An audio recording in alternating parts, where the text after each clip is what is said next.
most excited about in Homefront is this unique core fantasy. The idea that, we're exploring the civilian side and the human side. The main gameplay goal behind the single-player portion of our game was to put the player in the shoes of a resistance soldier fighting for his country. Everything that we did comes out of that. How your weapons work, how you relate to the world, the kind of missions that you go on, it all comes from that. In a lot of shooters, you have the best equipment and great number of allies and an army behind you. In this case, you're civilians turned freedom fighters, and you have to fight against this greater force that has better equipment than you do. And it's really a sort of get in, get out situation. It's an interesting place for us to be on this one, because everybody's expectations is military shooter, military shooter. We want guys who are professional. But, guys who are really professional in war are like robots.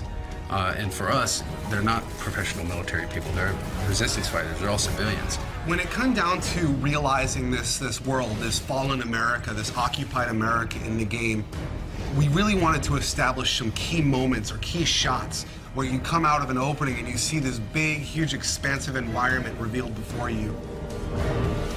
You see this enormous vista of this plane that crashed when the EMP went off. It's kind of like this moment where you're like, this is really something different. It's really spectacular. We really want people to feel like this looks like a place that I grew up in, and then twist it, and now it looks abandoned, now it looks collapsed. The second thing, which I think has been a huge win for us overall, is going after real-world brands. We really want to get these brands in here because they're part of the fabric of American life. So one of the places that the Koreans use as a supply depot is a classic big box store. And they sort of move in and they use the big space to store all their military stuff. And it's one of our big set pieces where the military goes on a raid mission to steal a bunch of fuel. Consequence of violence is something that we're focusing on in the game. War is not a pretty thing, and there's not always lots of positive events that come out of it. It's actually very dark and tragic, and we want to show that element in Homefront, which you don't really get in a lot of shooters. Jake, just put them out of there, Missouri. Who's shooting? Let those bastards come! In an average FPS, you'll blow through 30 to 100 guys every 15 to 20 minutes or so. And you sort of get this what we call massacre fatigue. When you stop even caring, you don't even realize that you're killing humans.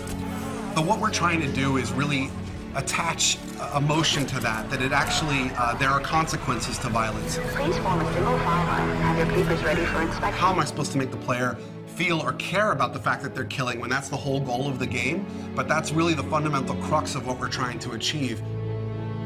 Your character in the game, his name is Robert Jacobs. He's a former pilot. He's recruited by the Resistance because they need a helicopter pilot. So Boone is a former police officer. He's the leader of the current Resistance cell and sort of the father figure of the whole unit. He's less about killing the Koreans and more about what can I do to free my people.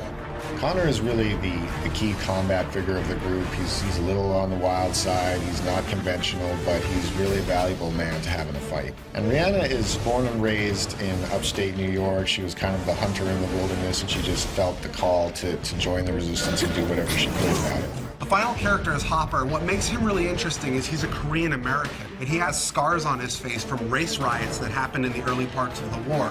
The supporting cast is kind of interesting because you run across all these civilians who have totally different approaches. Some will work with you, some will support you, others might betray you or sell you out, and we create all these kind of neat moments around all these supporting characters. You're a guy who is caught up in this crazy scenario, fighting alongside other people who have no real training. So, you make mistakes. People get shot, people get hurt, people die alongside you. Fighting as a civilian with civilian and in an occupied America, that's really the core of what Homefront's all about, and that's really what we're set to deliver on.